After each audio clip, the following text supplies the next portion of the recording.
मृत्युंजय भी उनका चेहरा देखकर समझ गया कि डीएनए टेस्ट की करने की तो कोई जरूरत ही नहीं है, क्योंकि वाकई में आरोही की माँ की शक्ल आरोही से काफी ज्यादा मिलती थी।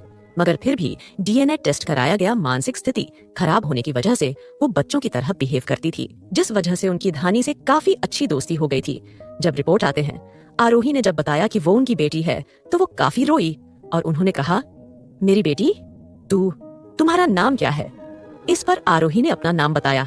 आरोही की माँ ने आरोही के माथे को चूमते हुए कहा, मेरी बेटी कितनी बड़ी हो गई है, तुम बिल्कुल अपनी माँ की परछाई हो, मगर कभी अपनी माँ की तरह एक बेवकूफ आदमी को मत चूमाना।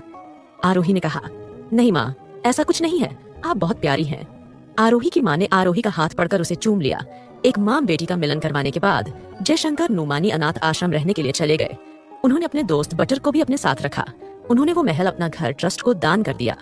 वो नहीं चाहते थे कि आरोही के पापा, जो कि अपनी बीवी के साथ रहते थे, वो कभी आरोही की जिंदगी में आए। वहीं धानी ने आरोही की माँ का काफी ख्याल रखा और अपने हाथों से खाना खिलाया। आरोही की माँ धानी से मिलकर काफी खुश थी। डॉक्टर को भी उनके ट्रीटमेंट के लिए रखा गया।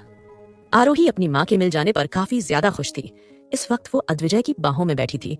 अद्विजय ने उसके बालों को सहलाते हुए कहा, आरोही। आरोही ने कहा, हाँ कहिए, मुझे उसे दिन की तरह टाइटली हक करो, अद्विजय ने कहा। इस पर आरोही पलटी और उसने अद्विजय को कस कर गले लगाया और बोली, जानते हो, आपसे दूर रहकर ऐसा लग रहा था कि मेरा एक हिस्सा मेरे साथ है ही नहीं। ये सुनकर अद्विजय बोला, I don't know but I can feel. Arohi ने कहा, अद्विजय, मैं भगवान से चाहती हूँ कि फिर कभी ये दूरी हमारे बीच ना आए।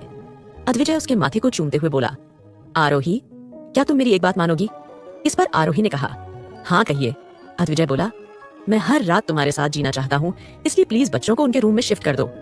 आरोही आखिर में हार मानते हुए बोली, ठीक है, मगर अगर वो यहाँ से नहीं जाना चाहेंगे तो मैं कुछ नहीं कर सकती। अद्विजय ने फिर खुद बच्चों से बात की, मगर वो उन्हें आंखें दिखा दिखा कर पूछ रहा था। आखिर में बच्चे अद्विजय के गुस्से से डर गए और दोनों दूसरे रूम में सोने के लिए जाने लगे। आरोही अब हर दिन अद्विजय की बाहों में गुजार रही थी। दोनों को अब अपने परिवार में कोई नया सदस्य नहीं चाहिए था, इसीलिए वो बस एक दूसरे के बाहों में बिना किसी फिक्र के खोए रहते थे। अद्विजय जब पूरी तरह से ठीक हुआ तो आरोही ने उसे ऑफिस जाने दिया। उसने अपनी मूवी पर भी ध्यान दिया। अब तक उसकी मूवी बनकर तैयार हो चुकी थी। लास्ट डे पर पार्टी हुई, जिसमें आरोही भी शामिल हुई थी। सभी ने आरोही जैसी टैलेंटेड लेखक को देखकर उसे मन ही मन एडमायर किया था। कुमार, अद्विजय तीनों मूवी सेट से। अद्विजय भी उसे पार्टी में शामिल था। जब आरोही घर पहुंची तो उसे सरप्राइज मिला, क्योंकि घर वालों ने भी उसकी सक्सेस के लिए पार्टी रखी थी। पूरे घर को सजाया गया था। कल्याणी और दंश भी उसे पार्टी में शामिल थे। कल्याणी को धक्का देते हुए दंश बोला, अच्छा बताना, हम अपनी एनिवर्सरी कब मनाएंगे? ये सुनकर कल्याणी कंफ्यूज हुई और बोली, एनिवर्सरी? जब हमारी शादी ही नहीं हुई तो किस बात की एनिवर्सरी? ये सुनकर दंश बोला, अरे तुमने ही तो मुझे अपना पति बनाया था। ये सुनकर कल्याणी उसे घूरते हुए बोली, अच्छा कब बनाया था? दंश उसके बालों को खींचते हुए बोला, भूल गई तुमने?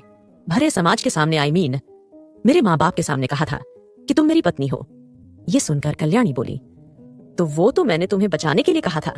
बताओ, अब इस जमाने में किसी की भलाई भी करो तो दूसरा तुम्हारा ही बुरा करने चल देता है। अब अपनी जिम्मेदारी से मत भागो, तुम मेरी पत्नी हो।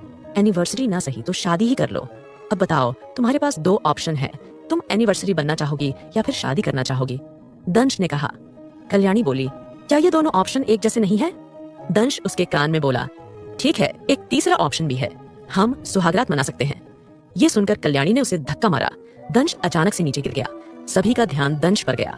दंश चिल्लाकर बोला, पत्नी जी, घरवादी ना, अपने पति की सबके सामने बेच दी।